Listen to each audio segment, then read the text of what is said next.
The firestorm triggered by the nomination of Dr. Willy Mutunga for Chief Justice has consisted of vague questions about family values and starred in his ear. The man, picked by the Judicial Service Commission and nominated by the President to lead the judiciary for the next 10 years, has faced stiff opposition from church leaders. Today, the issue at the heart of the matter was clear in the hard-hitting and personal questions put to him by a parliamentary committee. And so I ask you one question. Very specific question. Are you gay, Dr. Mutunga? I'm not gay.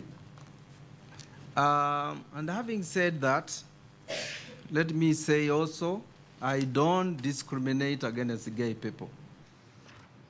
Now, under what religion are you wearing that stud? I wear my stud under all religions. I've said that I'm a man of all faiths. Dr. Mutunga was put to task over his alleged close association with the gay community, with questions as to his role in the registration of the Gays and Lesbians Association.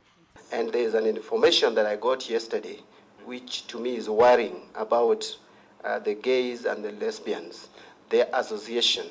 The strategic plan of that organization talks about increasing the membership, and that was done in 2005 by 30% as at 2010. There is this accusation that you are deeply involved in preparing this strategic plan. I didn't do their strategic plan. They presented their documents to my legal firm. Although I did not personally do it, it was done by my legal firm, and I take, full responsibility for that. Dr. Willy Mutunga evaded Public Health Minister Beth Mugo's question as to whether, if appointed Chief Justice, he would get rid of or grow out of his controversial ear stud. He was wearing it today.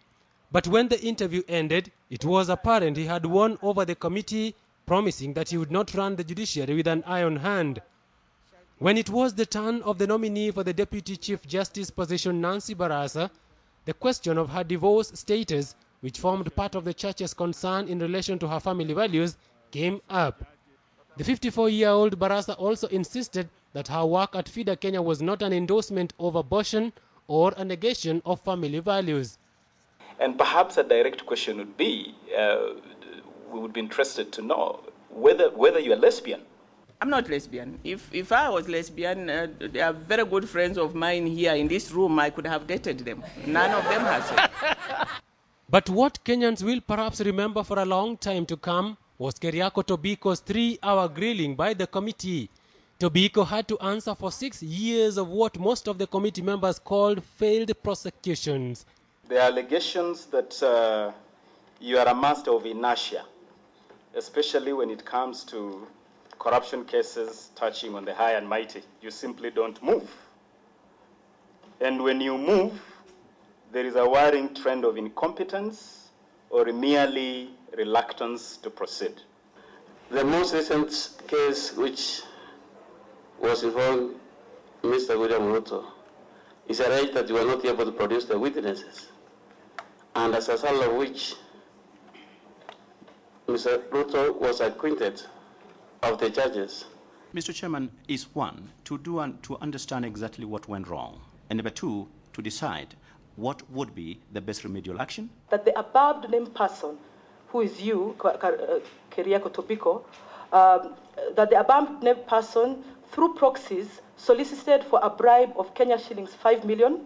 I have an SMS in my phone to this effect, he says in brackets. I do not know and have never met Sami Kirui. Never met him. The nominees to the 3 positions of the Chief Justice, Deputy Chief Justice, and the Director of Public Prosecutions have now had their right of reply to most of the controversial issues raised by members of the public after their names were sent to Parliament by the President. It is now Parliament that stands between them and these 3 top jobs. Now, Otieno at County Hall in Nairobi.